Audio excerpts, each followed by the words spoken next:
দেশের বাজারে আবারও বাড়ল স্বর্ণের দাম। নতুন মূল্য অনুযায়ী 22 ক্যারেট স্বর্ণের দাম ভরি প্রতি ৯,৮৫৬ টাকা বাড়িয়ে নির্ধারণ করা হয়েছে ২,৩২,৯৩০ টাকা। সকালে এক বিজ্ঞপ্তিতে নতুন এই মূল্য ঘোষণা করেছে বাংলাদেশ জুয়েলার্স অ্যাসোসিয়েশন বাজুস।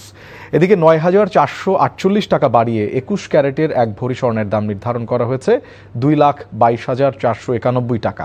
এছাড়া ১৮ ক্যারেট ভরি ১,৯১,০৫৬ টাকা আর সনাতন পদ্ধতির প্রতি ভরি ১,৫৬,০৬৪ টাকা। এদিকে স্বর্ণের পাশাপাশি বাড়ানো হয়েছে রূপার দামও। নতুন দামে ২২ ক্যারেট এক ভরি রূপায় ২৯২ টাকা বাড়িয়ে নির্ধারণ করা হয়েছে ৪,৮৯৯ টাকা। এছাড়া ২১ ক্যারেট ভরিতে ২৯২ টাকা বাড়িয়ে ৪,৬৬৬ টাকা আর ১৮ ক্যারেটের এক ভরি রূপার দাম ২৩৩ টাকা বাড়িয়ে ৪,০২৪ টাকা করা হয়েছে।